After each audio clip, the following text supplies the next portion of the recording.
Hello everyone.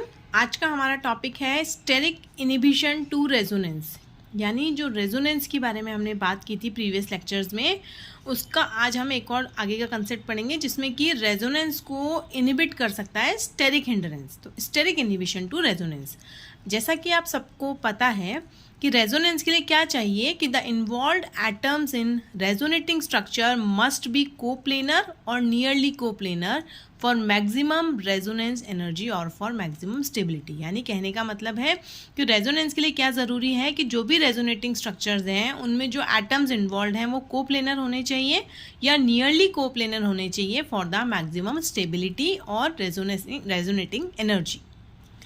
जब involved atoms या orbitals sterically out of plane चली जाती हैं तो रेजोनेंस रुक जाता है या कम हो जाता है, उसको हम कहते हैं स्टेरिक इनहिबिशन ऑफ रेजोनेंस।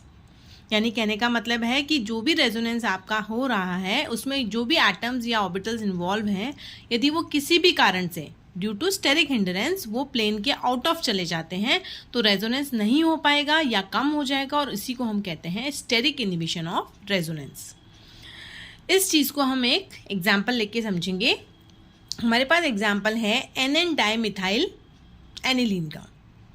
यहाँ पे जो ऑर्बिटल्स हैं जिनमें lone pair of electron present है नाइट्रोजन एटम पे, वो प्लेन ऑफ बेंजीन रिंग में जैसा कि आप देख रहे हैं। तो यहाँ पे लोन पेयर जो हैं ये बेंजीन रिंग के साथ रेजोनेंस करेंगे, डीलोकलाइज करेंगे in the example of NN dimethyl aniline.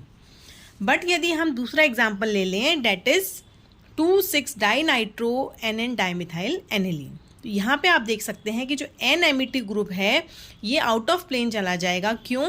Because जो दो NO2 ग्रुप हैं इनका बल्की नेचर है। इनका बल्की नेचर होने की वजह से ये जो नाइट्रोजन है N-Me2 ग्रुप जो है ये आउट ऑफ प्लेन चला जाएगा, और ये आउट ऑफ प्लेन चला जाएगा तो फिर ये इस बेंजीन रिंग के साथ डीलोकलाइज नहीं करेगा।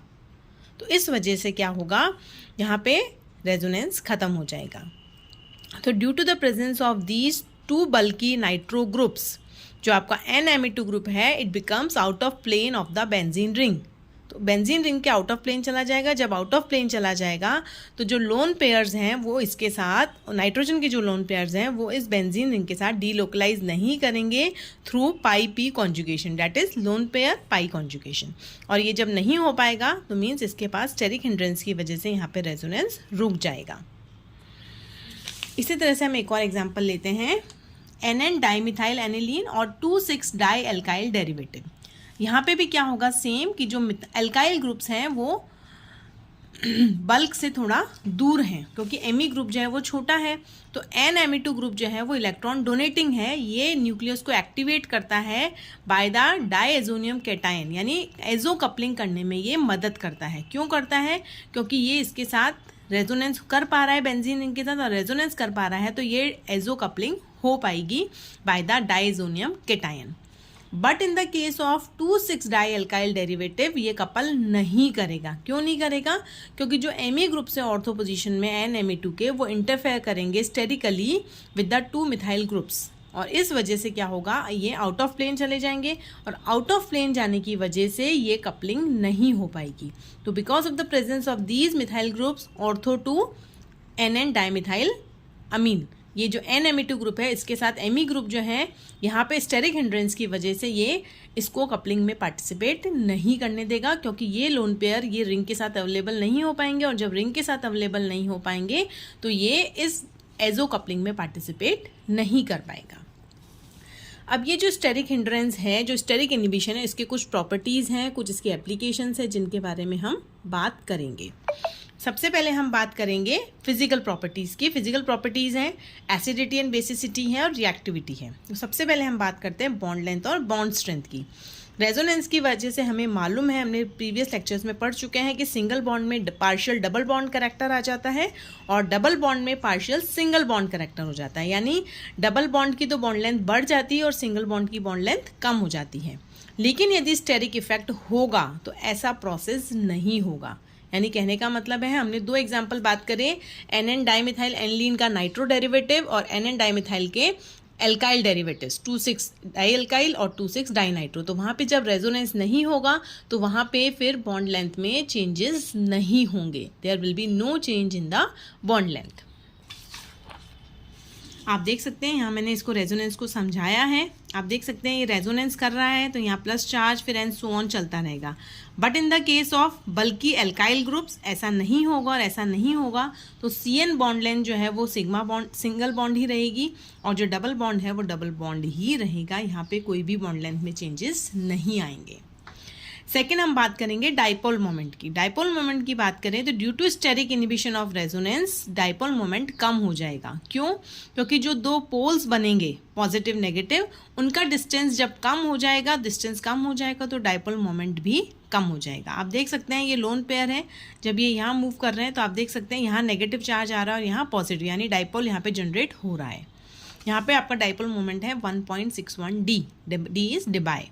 But in the case of dialkyl derivative आप देख सकते हैं कि यहाँ पे रेजोनेंस नहीं हो पा रहा है, रेजोनेंस नहीं हो पा रहा है तो डाइपोल जो है वो स्मॉल जनरेट हुआ है, यहाँ तक नहीं आ पा रहा है, नहीं आ पा रहा है तो यहाँ पे डाइपोल मोमेंट कम होगा, that is 0.95 D due to steric hindrance.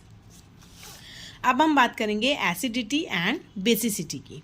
Acidity and basicity की हम बात करें तो आप देख सकते हैं कि हमारे पास दो एग्जाम्पल हैं। एक हमने लिया है बेंजीन पे OH है और NO2 ग्रुप है और यहाँ पे भी OH NO2 है, बट एल्काइल डेरिवेटिव एक बार तो हमारे यदि हम इसको 1 2 3 4 5 6 दें तो आपके 2 6 डाई एल्काइल डेरिवेटिव हैं और यहाँ पे आपके 1 2 3 4 5 तो आपका यहाँ पे 3 5 डाई एल्काइल डेरिवेटिव है। ओके, तो आप देख सकते हैं कि इन दोनों में ज़्यादा एसिडिक कौन है। तो इन दोनों में यदि हम बात करेंगे तो ये कम एसिडिक होगा, इसका pKa होता है 8.25 जबकि इसका pKa होता है 7.22। तो ये ज़्यादा एसिडिक है जबकि ये कम एसिडिक है।